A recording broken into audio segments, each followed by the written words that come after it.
이 시간 성결의 하나님께 찬양 올려드리겠습니다.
아멘. 우리 하나님께 영광 박수를 드리겠습니다. 기도하겠습니다. 걸어가시고 자비로우신 하나님, 은혜와 사랑을 주님 감사합니다. 한 주간 동안도 하나님의 은혜 중에 거하게 하시고 우리를 하나님 낮에는 구름 기둥으로 밤에는 불기둥으로 하나님 우리를 인도하시며 보호하시며 하나님 경제적으로 정치적으로 하나님 의학적으로 어려운 상황, 두려운 상황이 있는 이 시점에 그럼에도 불구하고 하나님을 찬양하며 주 안에 아버지 거하기를 힘쓰고 살아가는 하나님 귀한 성도를 위한 시간도 기억하여 주시옵소서. 은혜롭고 자비로우신 아버지 하나님, 오늘도 주님께 나와 하나님께 예배합니다. 주님을 찬양합니다. 한 주간의 은혜의 삶을 살기를 원해서, 한 주간의 은혜의 삶을 의탁하기를 원해서, 하나님의 인도함을 받기를 원해서 하나님 이 시간도 감사함으로 예배하오니 하나님의 말씀을 읽고 전하고 들을 때에 수고하고 무거운 짐진 자들아 다 내게로 내가 너를 쉬게 하리라고 말씀하신 그 말씀의 역사가 사모하는 심령에 아멘으로 화답하는 심령에 사랑하는 우리 공동체 위에 하나님 임재하시고 역사하시고 나타나셔서 하나님 주님을 찬양하며 증거하게 하여 주시옵소서. 이 시간도 하나님 말씀을 읽고 아멘을 화답할 때 하나님의 생명의 말씀의 역사가 체험되는 귀한 시간 되게 하여 주시옵소서. 모든 걸 주님 곁탁하며 예수님의 이름으로 기도 올려옵나이다. 아멘. 우리 말씀 보겠습니다. 말씀은 출애굽기 28장 1절로 5절 말씀입니다. 출애굽기 28장 1절로 말씀부터 5절로 말씀까지 우리 말씀에 같이 합독하겠습니다. 다 같이 믿음으로 합독합니다. 너는 이스라엘 자손 중에 내 형 아론과 그의 아들들 곧 아론과 아론의 아들들 나답과 아비후와 엘르아살과 이다마를 그와 함께 내게로 나오게 하여 나를 섬기는 제사장 직분을 행하게 하되 내 형 아론을 위하여 거룩한 옷을 지어 영화롭고 아름답게 할지니 너는 무릇 마음에 지혜 있는 모든 자 곧 내가 지혜로운 영으로 채운 자들에게 말하여 아론의 옷을 지어 그를 거룩하게 하여 내게 제사장 직분을 행하게 하라. 그들이 지은 옷은 이러하니 곧 충패와 에봇과 겉과 반포 속옷과 관과 띠라. 그들이 내 형 아론과 그의 아들들을 위하여 거룩한 옷을 지어 아론에게 내게 제사장 행하게 하라. 그들이 쓸 것은 금실과 청색, 자색, 홍색 실과 가늘게 꼰 배실이니라. 아멘.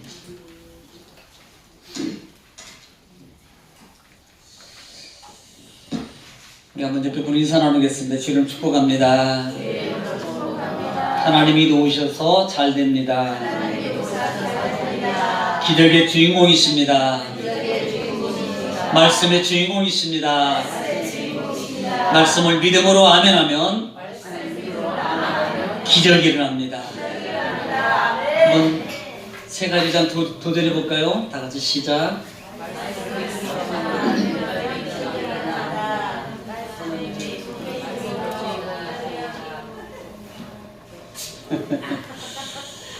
네, 지금 실시간으로 영상이 나가고 있습니다. 아마 유튜브를 통해서 보고 계시는 집에 계시는 성도님들 혹시 들어놓아서 이거 시청하시면 안 됩니다. 정자세로 예배하는 마음으로 잘 해야 돼요. 또 뭐 집에서 드리니까 뭐 이렇게 내 마음대로 앉아서 막 이렇게 드리면 안 돼요. 그래도 이 시간에 정말 예배를 내가 성전에서 드려야 되는데 못 드리고 있는 그 안타까운 마음을 가지고 예배하는 그런 자세로 드리는 것이 하나님 보시기에 아름답습니다. 꼭 그렇게 드리시기를 바랍니다. 제가 오늘 아침에도 보니까 어느 곳에는 참 대형 교회들은 참 그럴 수밖에 없는 상황도 이해를 해요. 그래서 제가 지난주에도 말씀을 드렸습니다만은 예배를 드리는 분이나 그래 예배를 성전에 드리러 가, 그래 예배를 코로나 때문에 못 드리러 가, 그래서 드리러 가는 사람에 대해서 왜 정부에서 이런 뭐 방책을 하고 가지 말라 그러는데 왜 가느냐, 왜 예배를 드려야 되느냐, 그러지 말라 그랬어요. 그 다음에 드리고 있는 성도들은 야 믿음도 없이 말이야 그렇게 안 드리면 안 되잖아 라고 그분에게도 그런 마음을 갖지 말라 그랬습니다. 사단은 늘 우리를 분열시키는, 단지 꼭 기억하십시오. 일제시대 때도 예배를 중지 안 했고 그 다음에 6.25 때도 예배를 드렸고 그리고 드린 것 때문에 죽었어요. 그것만 기억하십시오. 우리는 정죄함으로 말하는 게 아닙니다. 이 말은 내 신앙의 자세를 정말 내가 하나님께 예배하고 싶은 마음이 있다면 우리는 이렇게 말해요. 참수를 당하는 과정 속에 있어도 나는 하나님을 믿습니다 라고 말할 수 있는 사람이 되어야 된단 말입니다. 나는 하나님의 사람입니다 라고 말할 수 있어야 된다는 거예요. 혹시 집에 계시는 성도님들 위해서 그렇게 정죄함으로 말하는 거 아닙니다. 오해 없기를 바랍니다. 다 이해해요. 다 이해하니까 편안한 마음으로, 그 대신 편안하지만 같이 예배하는 마음으로 그렇게 예배를 꼭 드릴 수 있기를 바랍니다. 아침에도 보니까 예배 순서는 다 들어가요. 찬송도 들어가고. 그런데 또 이런 게 있어요. 참 이게 앞으로 그렇게 될지도 모릅니다. 헌금 시간입니다 그러는데 화면에 뭐가 뜨냐면 계좌번호가 딱 떠요. 지금은 뭐 집에서도 그 다음에 뭐 그렇게 뭐 인터넷 베킹으로 뭐 하기도 합니다만 ARS를 통해서도 하고 뭐 그렇게 한다 그래요. 또 어떤 데는 또 정작 그런 어떤 데는 예배 같이 드리는데 못 드려요. 그래서 준비하는 마음으로 봉투에 넣어서 미리 준비해서 놨다가 주간에 주간에 따로 예배당에 와서 헌금함에 넣고 가시는 분도 있고, 또 그 다음 주일날 와서 하나님께 예배 헌금을 같이 그렇게 준비했던 드리지 못했던 헌금을 아마 드리는 분도 있다고 그럽니다. 참 어떤 모습이 아름다운 모습이겠는가는 우리는 스스로 우리가 생각을 해야 됩니다. 어떤 분들은 제가 오늘 말씀을 이렇게 보면서 요즘에 한 주간 계속 이 코로나 때문에 참 마음이 불편합니다. 일주일에 우리가 한 번만 예배를 드려야 되고, 그 다음에 반반이 이런 마음도 왔다. 이거 편한데 이런 마음도 들고, 이거 잘 됐다 뭐 이번 기회에 좀 이렇게 이런 마음도 드는 어떤 그런 많은 유형들이 있는 것 같아요. 그런 유형들이 혹시 우리는 그런 마음 속에 우리가 자꾸 우리 신앙이 희석되면 안 된다는 것을 꼭 기억하십시오. 어느 순간에 나도 모르게 내 편안함으로 모든 형태가 바뀌어진다는 것을 기억하시기 바랍니다. 그러면 결국은 소아시아 교회 마지막 교회 라우디아 교회 같은 신앙의 형태가 된단 말입니다. 미지근한 신앙입니다. 처음에는 편해요. 동물원에서 사육사가 곰이나 어떤 동물의 사육을 하게 되잖아요. 그런데 그 사육을 당하는 동물들이 어느 순간에 바로 이제는 한 수년간을 그렇게 사육을 하다가 자연으로 보낼 때는, 그냥 내보내면 그 동물들은 다 죽는답니다. 이유가 뭐냐면 사람의 주는 대로만 그것만 먹고 살았다는 거예요. 편안하게 자기가 잡아먹거나 자기가 뭔가를 위해서 찾거나 하는 일이 없었습니다. 그래서 결국은요, 방생이라 그러나요? 그렇게 하게 될 때는, 다시 돌려보낼 때는 그 훈련을 시킨답니다. 사로잡을 수 있고 잡을 수 있고 야생 능력을 키운다는 거예요. 그리고 난 다음에 방생, 그 다음에 돌려보낼 때 그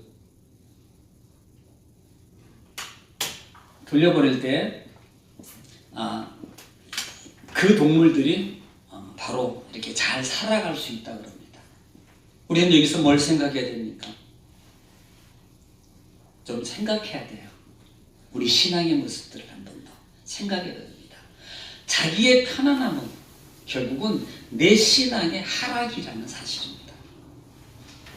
또 하나 제가 또 생각하는, 요즘에 마음에 오는 것들은, 우리끼리, 세상은 교회를 향해서 지금 코로나야, 그러니까 뭉쳐봐, 교회 가지 마, 막 이렇게 말할 때 과연 그게 맞는 소리인가 라는 말입니다.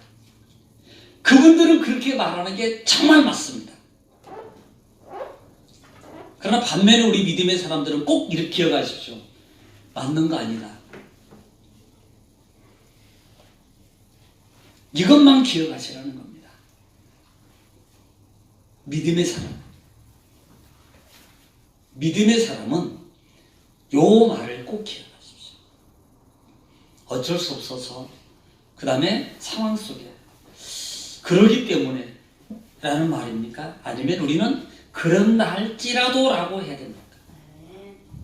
물론 우리 신앙이 마음대로 방편되고 그 다음에 그렇게 돼서 그렇게 해야 된다라고 한다면, 과연 기독교 역사를 보더라도 종교개혁 이후에 우리 기독교사를 보면은 똑같아요. 점점 교회가 비어져요. 그렇게 해요. 이렇게 해도 되는데, 이렇게 해도 되잖아. 그런데 이렇게 해도 되는데 그때는 괜찮아요. 그런데 그렇게 해도 되는 데가 시간의 이름은, 신앙의 이름은 가지고 있는데 가장 중요한 핵심이 빠져나간단 말입니다. 어느 순간에 나도 모르게 이건 내가 잊어버려야 되겠다라고 말해서 나는 일부러 지울 거야 라고 하는 분은 한 분도 없습니다.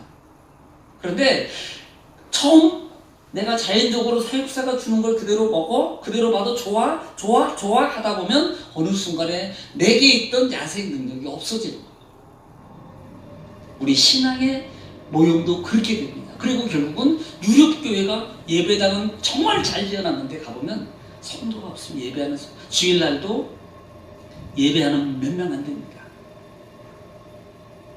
우리 교회가, 오늘 이 시대 우리 기독교가 정말 그 어려운 상황 속에서 우리 한국교회가 그렇게 지켜왔던 신앙의 예배의 자태가, 신앙이, 우리는 이렇게 말해요. 많은 분들은 야, 꼭 그렇게 하면 신앙이 없어지나?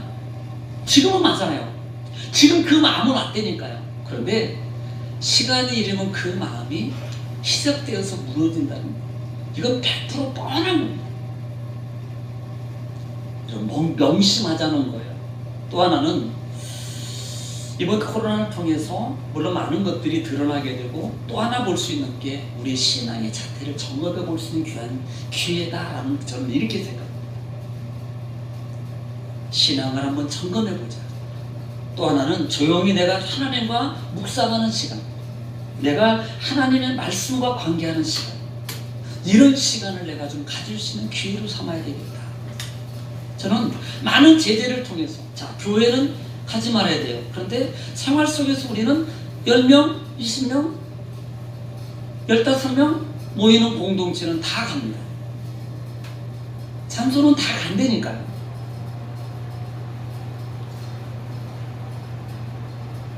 그러면 왜 주일날 교회는 안 가야 되는 거예요? 한번 생각해 보라는 거예요. 예. 이것은 우리가 마음대로 막 막무가내해서 문제를 야기시키고 이런 것들을 해야 된다라는 말은 아닙니다. 정말 신앙의 본질이라는 그 자체를 생각하세요. 우리 마트 가잖아요. 자, 마트 가요. 필요한 생필품 삽니다. 그곳에 점원하고 자기 혼자만 있어서 혼자만 쇼핑하고 돌아오는 거 아닙니다. 얼마나 많은 수많은 사람들이 물건을 만질 것이고 그 안에 공기와 모든 것들이 이미 다 있는 거예요. 그런데 괜찮아요, 거기는. 그런데 유독히 교회는 안 된다는 거예요. 학원은 돼요. 심지어는 10명 모이는 교회도 안 된대요. 물론 어느 집단, 신천지라는 어느 집단에 의해서 그 교회라는 타이틀을 가지고 있는 그 집단으로 말미암아 발병이 확산된 부분에 대해서 조심스럽게 해서 하는 의도라고는 봅니다만은, 그 의도는 중요해요. 그런데 그 신앙이, 우리가 가지고 있는 신앙의 본질이 어떻게 와야 되고 어떻게 무너지는가를 생각합니다.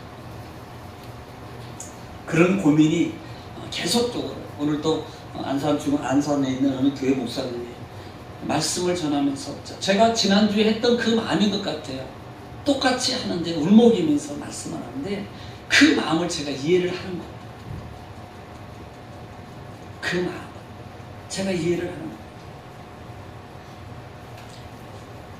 하여튼 이럴 수 있도록 우리 신앙이 무너지지 않고 더 본질이 무너지면, 신앙의 본질 무너지지 마시고, 신앙을 이룰수록 더 내가 그래, 집에 있는 기간에 시간이 많아져서 그러면 내가 더 말씀을 덜어는가 보구나, 골방에서 내가 하나님께 더 기도하는 거구나, 내가 또 하나는 내가 내 마음대로 분주하게 움직였던 그런 모든 것들을 하나님이 나에게 자제하라는 거구나 라는 것들을 한 번 더 되새김하면서 생각해 볼 수 있는 신앙의 좋은 기회가 되기를 주님 축복합니다.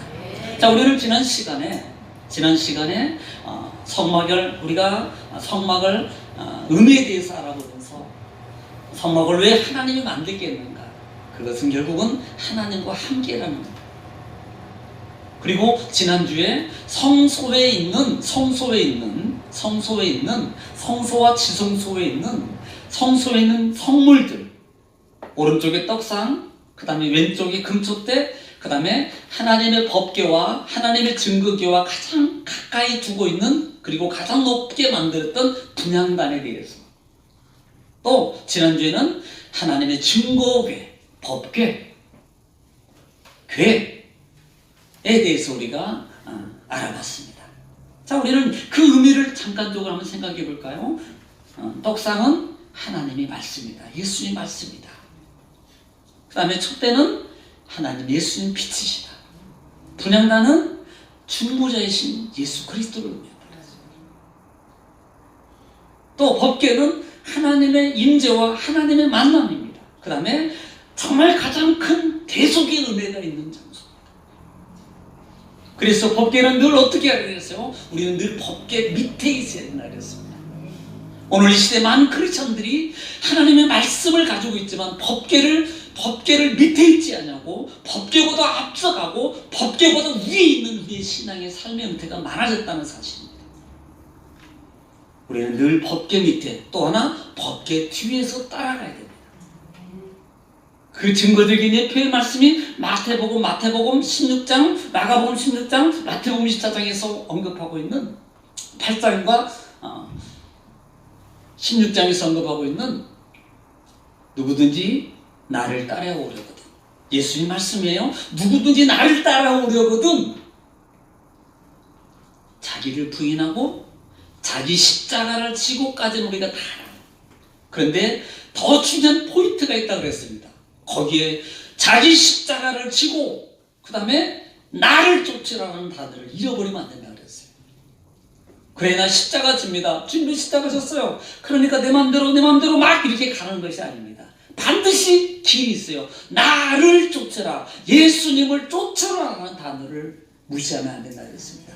우리는 그보다 앞서가서 하는 삶의 신앙의 모습이 너무 많다는 거예요.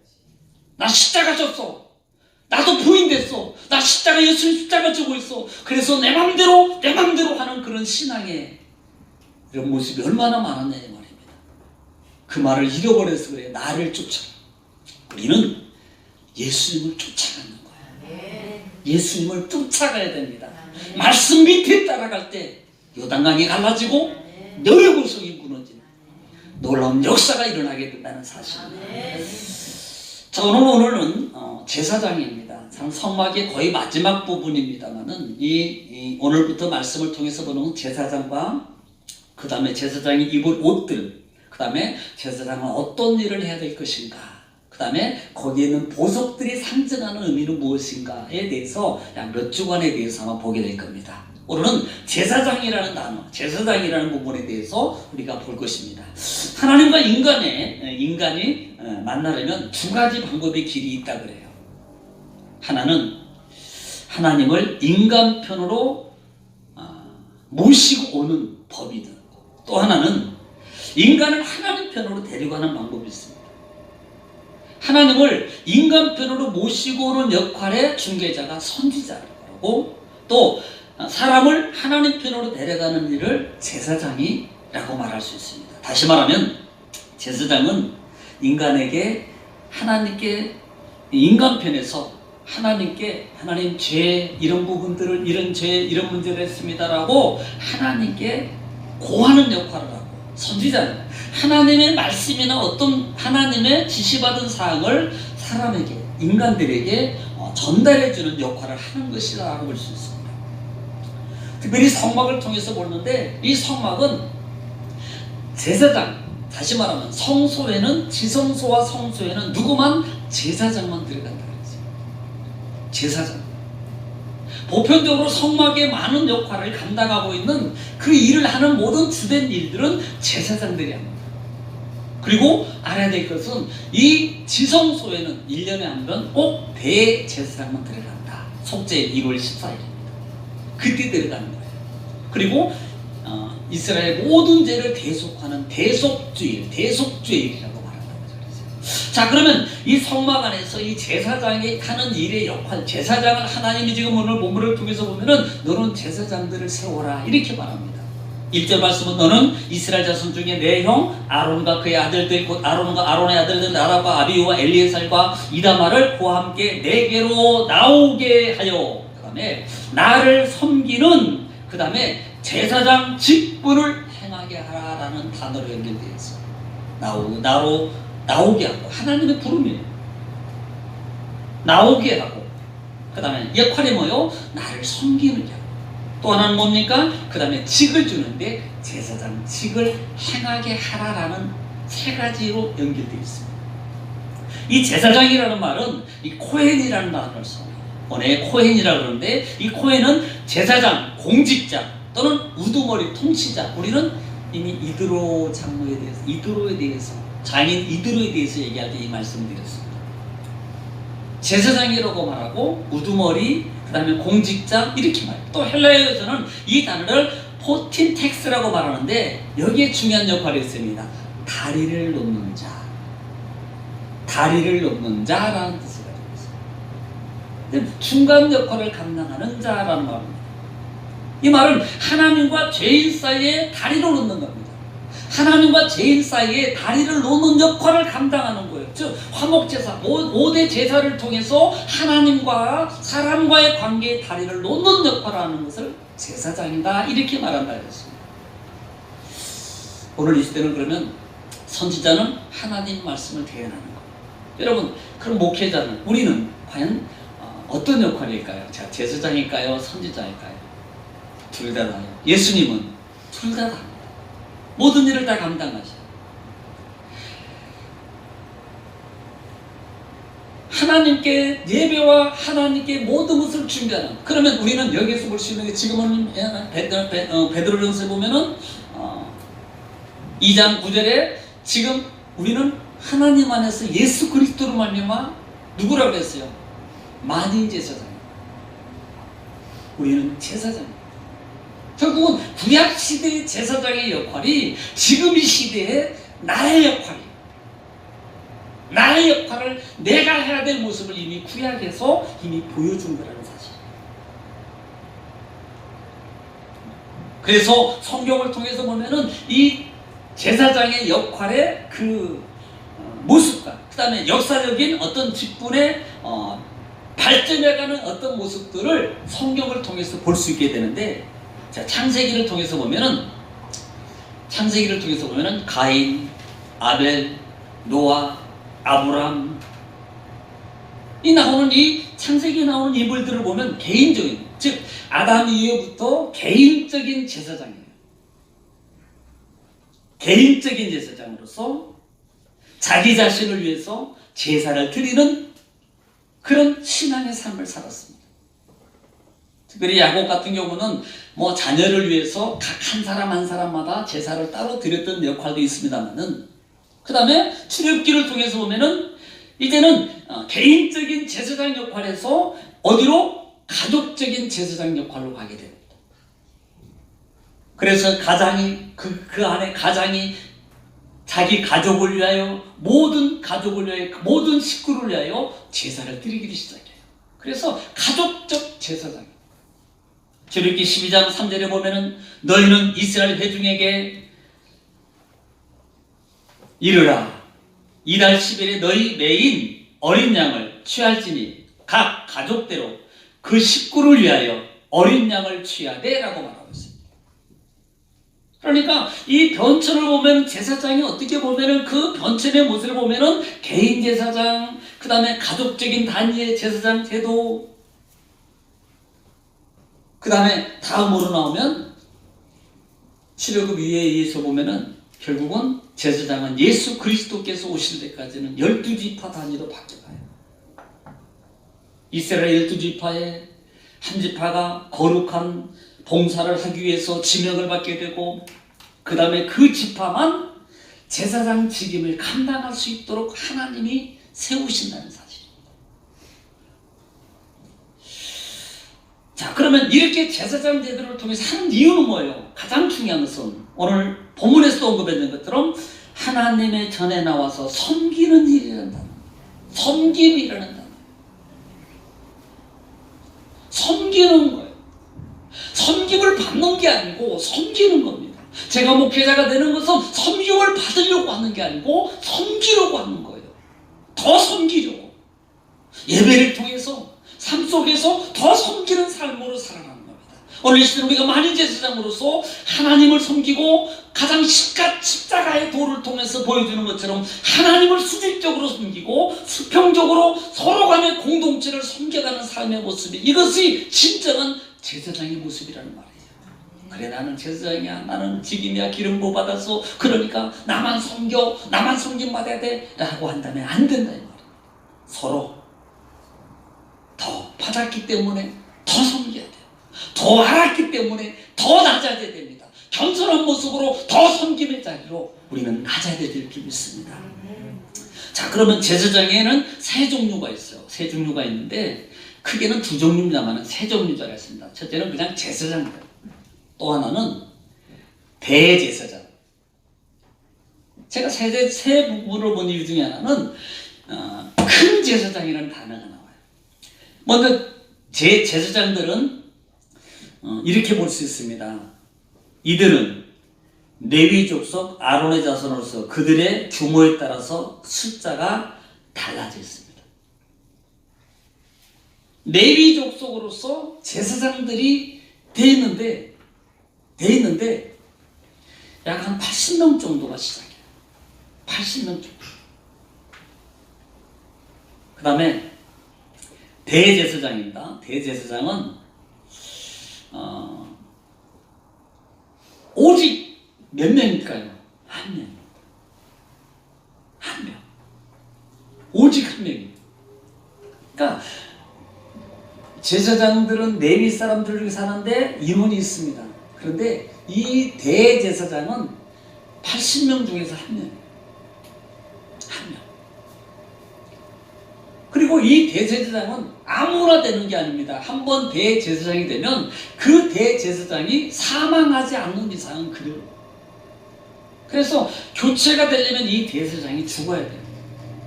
죽으면 그 자손이 대를 이어서 또 직입을 감당하게 되어 있습니다. 유세푸스의 주경가 유세푸스에 보면 처음 대제사장은 아론이었으며 예수 그리스도께서 오실 때까지 약 80명 정도가 대제사장이 있었다. 그리고 예수 그리스도께서 십자가에서 큰 대제사장이신 그 예수 그리스도께서 십자가에 죽으신 이후에는 이제는 만인 제사장이, 즉 교회의 사명 속에서 만인 제사장이 하나님과 섬김의 삶을 살아가도록 영원토록 살아가도록 만들어 두신다는 사실. 특별히 이 히브리서를 통해서 보면서 제가 생각했던 것들이 있습니다. 그 제사장의 계열을 보면은 두 계열이 있어요. 첫째는 아론의 계열. 지금 시간상 이걸 구체적으로 다는 못해요. 아론의 반차라는 말은 계열입니다. 계보. 아론의 반차를 통해서 나오는 기본적인 성경의 제사장. 두 번째는 창세기에서 나오고 그 다음에 히브리서 7장에서 나오는데 히브리서 7장 전장이 나오기 있습니다만은 그 멜기데sek의 반차. 사람으로 세워지는 대제사장들은 성경에는 다 아론의 자손, 아론의 계보를 통해서 나와요. 대제사장. 그런데 특별히 예수님은 멜기데sek의 반차를 타고 나와요. 예수님은 멜기데sek의 계율을 통해서 나온단 말이에요. 이제 멜기데sek은 좀 설명이 필요합니다. 우리 한번 히브리서 7장 1절로 3절 한번 읽겠습니다. 히브리서 7장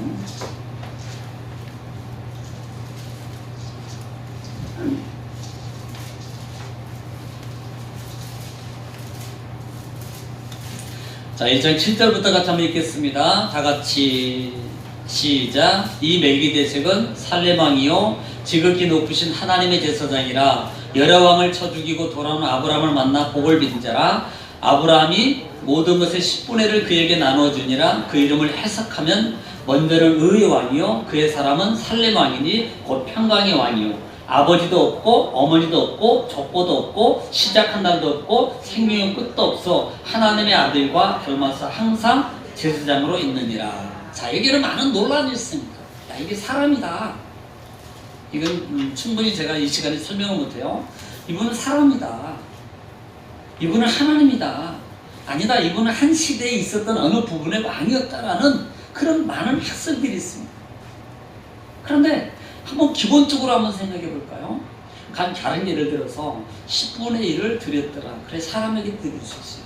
그런데 또 하나는 중요한 것은 이분은 시작도 없고 끝도 없고 모든 기초가 없습니다. 한번 좀 생각해 보라는 거예요. 아버지도 없고 어머니도 없고 족보도 없고 시작한 날도 없고 생명의 끝도 없다. 이 말은 영원이라는 단어입니다. 그리고 하나님의 아들과 닮아서 항상 제사장으로 있는다. 이렇게 표현하는데, 모르겠습니다. 주석이는 어떻게 표현하고 있는지 모르는데, 제가 이 말씀을 하면서 기도하는 가운데 받은 생각이 드는 한 단어가 생각나는데, 성령님이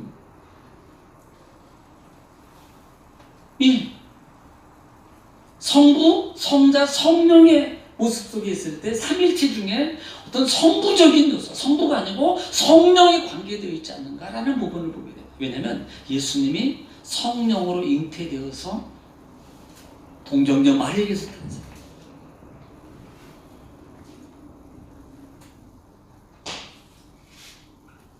네.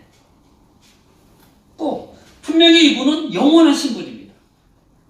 시작도 없고 끝도 없어요. 이 말은 영원히 죽음도 없습니다. 영원히. 어떤 분은 천사라고 말하기도 합니다만은 그 많은 학설 중에서 제가 받아들일 수 있고 가장 구속사적인 관점이나 하나님 모든 섭리적인 편에서 볼 때는 성령님으로 봐주는 게 훨씬 좋지 않겠는가. 성령님으로. 그래서 성령에 의해서, 성령에 의해서, 성령의 계보를 통해서, 하나님의 계보를 통해서 오신 예수 그리스도. 멜기데색의 모습이에요. 멜기데색은 바로 그 당시에, 이 부분은 어디에 나오냐면 창세기에 나와요. 창세기에 17장 부분에 아브라함이 조카 롯을 구출해서 돌아오는데 전쟁에 승리합니다. 승리하는데 그때 당시에 두 왕이 나와요. 그 중에 하나 왕이 이 살렘 왕입니다. 이 살렘 왕을 표현할 때는 뭐라고 표현하냐면, 시작이 이렇게 시작합니다. 멜기세덱은 살렘 왕이라고 해요. 이 말은 평화의 왕이라는 말이에요. 살렘, 평화라는 말이에요. 살렘 왕, 평화의 왕. 또 하나는 하나님의 제사장이라고 표현해요. 또 의의 왕, 평강의 왕이라고 표현하고 있습니다. 아버지, 어머니도 없고 족보도 없어요. 시작도 생명의 끝도 없고, 또 하나는 하나님의 아들을 닮아서 항상 제사장으로 있는지라. 항상 제사장으로. 자, 복합적으로 이 단어를 통해서 볼 때는 결국은 그래, 그 당시에 있었던 한 나라에 보이지 않는 나라의 왕, 아니면 하나의 천사의 모습으로 불과해. 그래서 그렇게 했던 거야 라고 하겠냐 이 말이에요. 그 당시에 10분의 1을 드릴 수 있던 유일한 하나님의 것을 감사함으로 드릴 수 있던 그 기준이 누구냐 이 말이에요. 그건 하나님이십니다. 그래서 예수님이 멜기데색의 반차를 타고 나온 큰 대제사장, 아론의 반차를 통해서 나온 사람으로 나오는 제사장, 대제사장, 또 하나는 멜기데색을 통해서 나오신 예수 그리스도, 그리고 사람으로 나오는 그 대제사장, 계보는 제사장들은 다 죽어요. 그런데 멜기데색의 반차를 타고 나온 이 대제사장의 관계는 영원히 산다. 영원히 산다는 말입니다. 그렇기 때문에 저는 예수 그리스도, 그 다음에 성령님의 모습으로 저는 받아야 해요. 자, 그러면 이렇게 제사장과 대제사장, 그 다음에 예수 그리스도, 그 다음에 큰 대제사장을 언급했습니다. 자, 그러면 세 번째로 이 제사장의 자격이 뭐냐는 거예요. 자격이. 제사장의 자격은 첫째는 하나님의 부르심을 받았다라는 사실입니다. 출애굽기 28장으로 갈게요. 출애굽기 28장 1절 말씀 한번 같이 읽겠습니다. 다 같이 읽겠습니다. 28장 1절 다 같이 시작. 너는 이스라엘 자손 중에 내 형 아론과 그의 아들들 곧 나답과 아비후와 엘르아살과 이다말을 그와 함께 내게로 나오게 하며 나를 섬기는. 자, 지금 이건 사람이 임의적으로 내가 이게 아니란 말입니다. 중요한 것은 하나님이 부르시고 있다는 사실이에요. 구원은 하나님의 손에 하나님에 의해서 주권적입니다. 내가 내 마음대로 나는 구원받을 거야 라고 한다고 되는 게 아니라는 말이에요. 여러분 그렇게 되겠습니까? 하다못해 어느 지역 나는 저래 삼성이면 뭐 거기는 뭐 이렇게 그러고 좋아 그러니 나는 관공서 들어가면 좋아. 그래서 내 마음대로 막 들어갈 수 있는 거 아니잖아요. 선택해줘야 돼요. 기준이 있어야 돼요. 하나님의 구원이 내 손 안에 있는 게 아니란 말이에요. 하나님의 부름 속에서 세워졌다는 사실. 하나님께서 부르심 속에 세워서 하나님을 섬기는 직분을 행하게 하셨다는 사실이에요. 히브리서 5장 4절에 보니까 이 존귀는 아무나 취하지 못하고 이렇게 말합니다. 이 존귀한 직분은 아무나 취하지 못하고 오직 아론과 같이 하나님의 부르심을 입은 자라야 할 것이니라 이렇게 말합니다. 하나님의 부르심을 입은 자가 되는 거예요. 하나님의 부르심을 입어야 돼요. 우리가 생각할 때는 야 저분은 유능해 하버드를 나왔어 그러니까 하려면 저런 분 같은 분이 해야 되라고 하지만 하나님은 그렇게 선택하잖아요. 아무리 모르게도 아무리 부족해도 하나님이 부르시면 초등학교도 못 나오고 아무것도 못해도 하나님은 무기 같은 사람을 쓰셔서 정말 한 시대에 이 한 시대에 부의 역할을 감당할 수 있는 위대한 하나님의 사역자로 쓰는 것을 볼 수 있어요. 이 방법은 하나님이 하시는 거예요. 하나님의 방법입니다. 여러분 내가 조금 부족하다고요? 내가 아직도 재능이 없고 내가 물질적으로 부유하지 못하고 나는 내 몸이 온전하지 못해 그러니까 나는 아니야 라고 여러분 자제하지 마십시오. 여러분은 자제하고 여러분의 자격을 선별할지 모르지만 하나님은 아니라 이 말입니다. 하나님은 그러다 할지라도 하나님은 그분을 선택하고 하나님은 그분을 부르시고 하나님은 그분에게 일하시고 하나님은 그분을 사용하셔서 누구를 하나님을 그러기 때문에 나타내기를 원하신다는 사실. 그럼 힘을 내시기 바랍니다. 베드로전서 2장 9절에도 너희는 택한 족속이라고 시작해. 왕같은 제사장이요 거룩한 나라요 그의 소유의 백성이니 이는 너희를 위하여 돼서 어두운 데서 불러내오라고 시작하고 있어요. 누가 불러요? 하나님이 부르죠. 그 기이한 빛에 들어가게 하시고 이에 아름다운 덕을 세우게 하십니다. 하나님이 부르셨어요.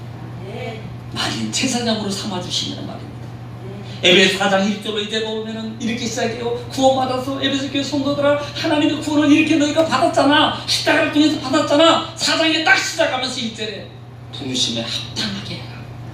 여러분 그러면 우리는 어떻게 해야 돼요? 하나님 앞에 부르심에 합당한 신앙의 삶을 이기므로 살아야 됩니다. 하나님이 그것을 위해서 나를 부르신 거예요. 두 번째는 제사장은 깨끗함을 입었습니다.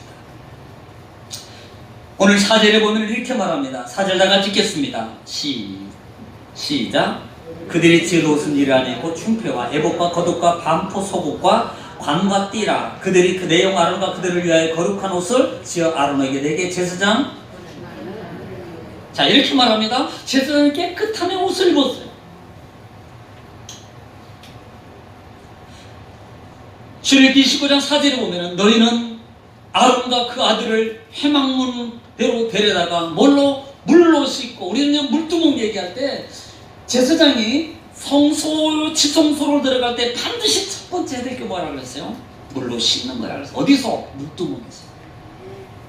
물두멍은 뭐라 그랬어요? 성령, 물두멍은 말씀이라 그랬어요. 그런데 만약에 씻지 않고 들어가면 뭐 한다? 죽으리라. 죽을 것이라가 아닙니다. 단호하게 말합니다. 그래서 제사장들이 성소에 들어갈 때는 반드시 물두멍에서 씻고 들어가야 돼요. 씻고. 이 말은 뭐예요? 깨끗하라는 거예요. 정결케 하라는 거예요. 디모데 4장 5절에 보면 하나님의 말씀과 기도로 뭐예요? 거룩해집니다. 오늘 그 시대의 제사장들이 하나님 만나러 갈 때 깨끗하게 가야 됩니다. 씻고 가야 돼요.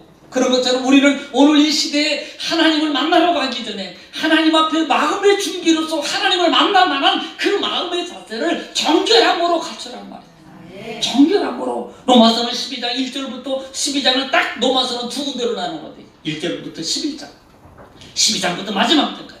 그런데 12장이 처음 구원받은 성도가 시작하면서 첫째로 바울 사도가 말하는 중에 뭐예요? 너희는 하나님께 예배하는 자가 된다. 그런데 예배하는 자는 영과 진리로 예배할지니라. 진정으로 예배하라고 말합니다. 여러분, 이게 거룩함이에요.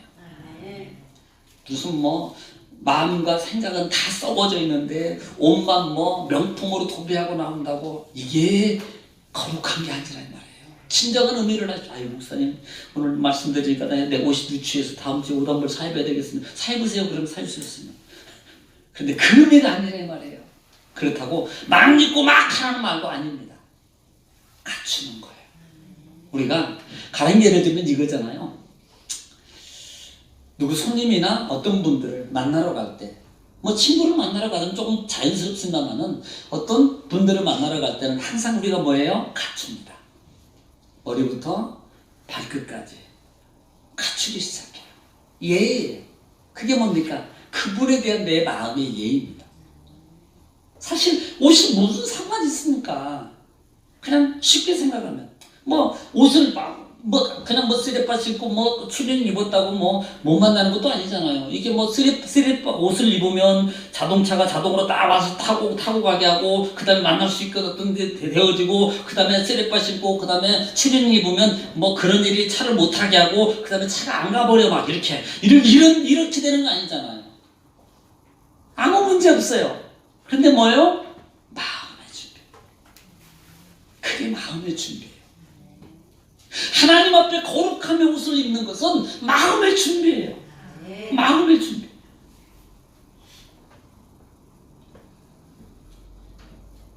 그래서 너희는 거룩한 제사장들은 거룩한 옷을 입어라. 깨끗함이 깨끗함. 우리는 그런 신앙의 영적 자세의 모습 되기를 지금 축복합니다.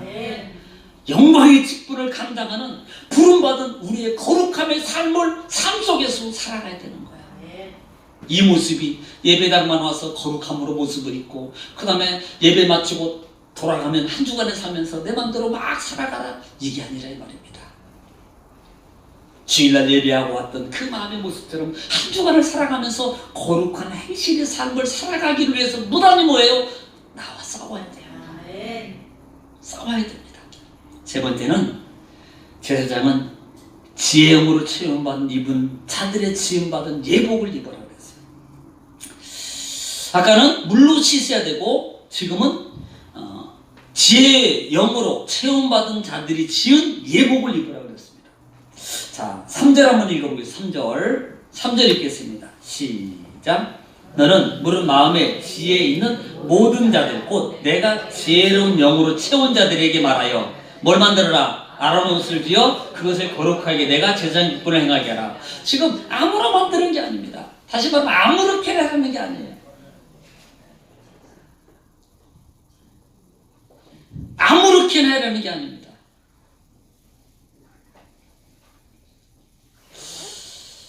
마태복음 22장에 보면은 어떤 비유가 있습니다. 특히 마태복음 22장이나 25장에 보면은 천국에 관한 비유가 있어요.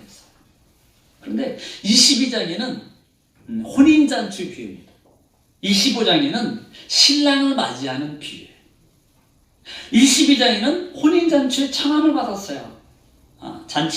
이 잔치에 청함을 받습니다. 그런데요, 예수님 가보니까 사람이 와서 식당에 앉아서 밥을 먹는데 임금이 가서 보니까 저 사람 누구야? 왜 옷 안 입고 왔지? 너 누구야? 왜 옷 안 입었어?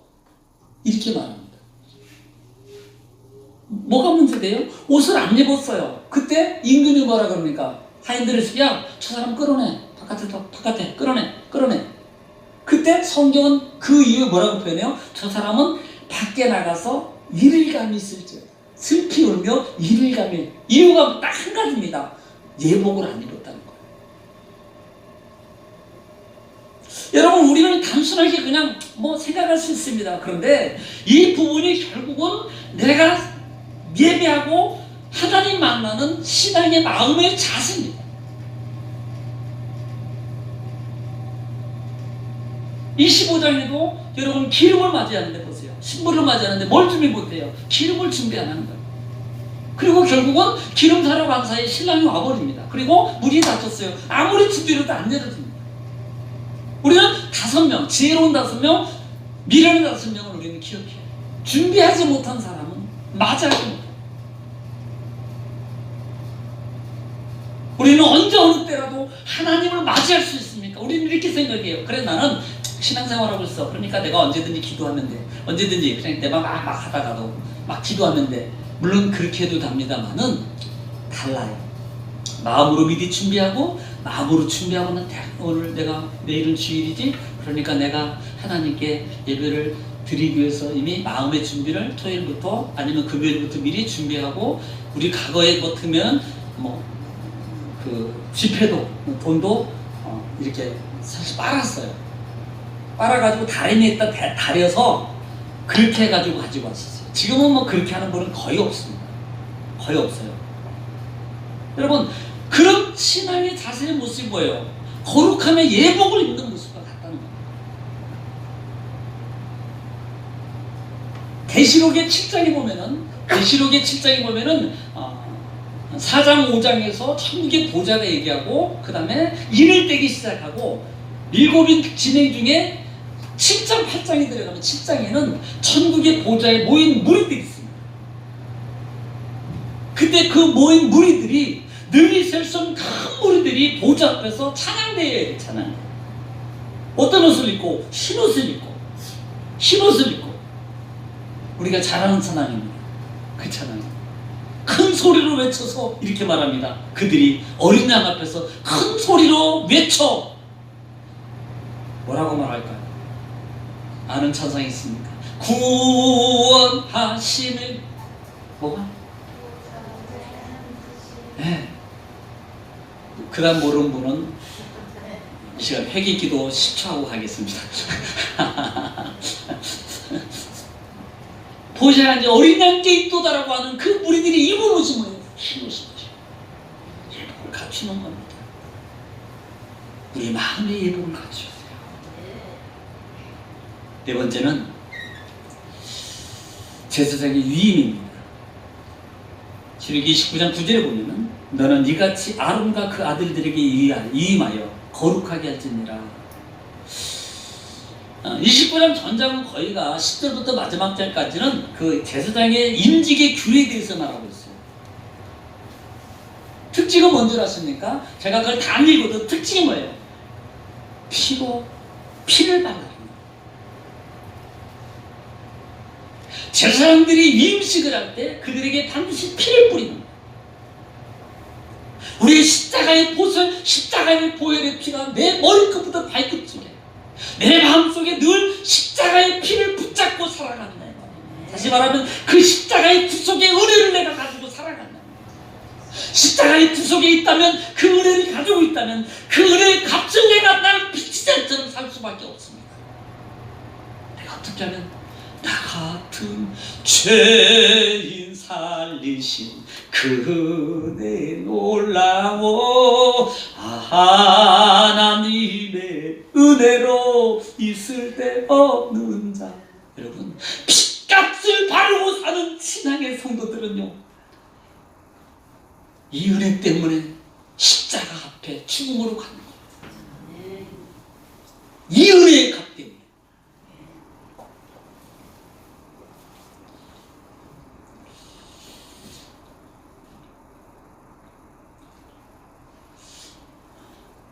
제사장의 많은 역할이 있습니다. 오늘 여기까지고 다음 주 예수 좀 정리를 해드리겠습니다만은,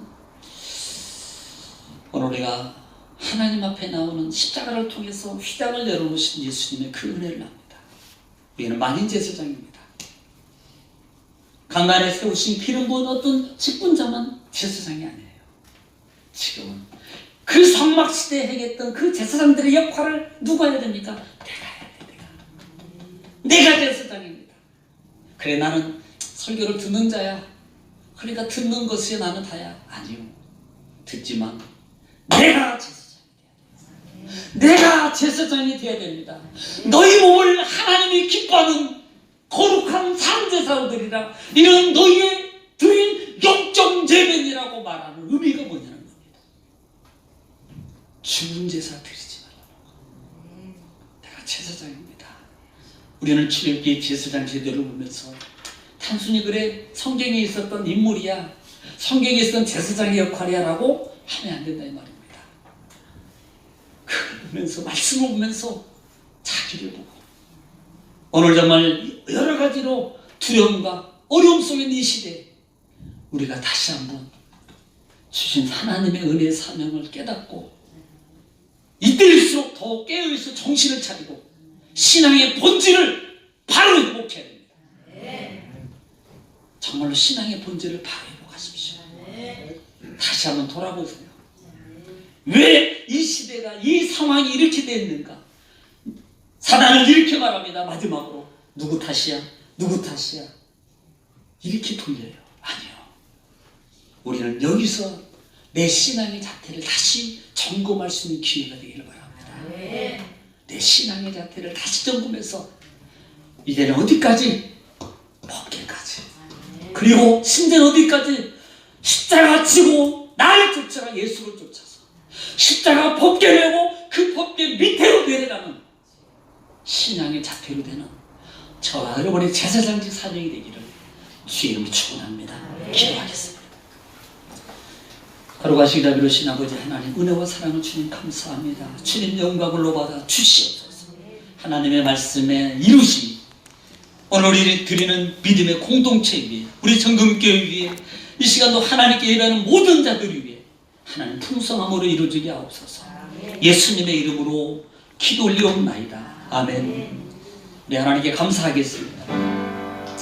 감사합니다. 감사합니다. 감사합니다. 주님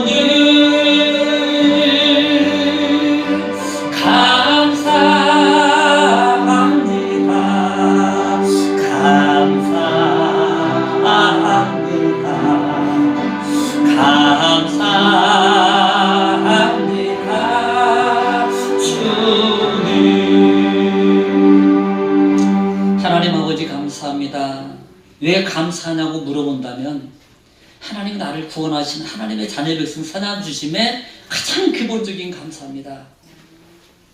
내가 뭔가 응답받아서 뭔가 기적이 일어나서 감사가 아니고 하나님의 자녀가 된 것만 해도 감사합니다. 일반적인 감사합니다. 내가 지금 풍족하지는 못하지만 내가 쓸 수 있고 먹을 수 있고, 더 중요한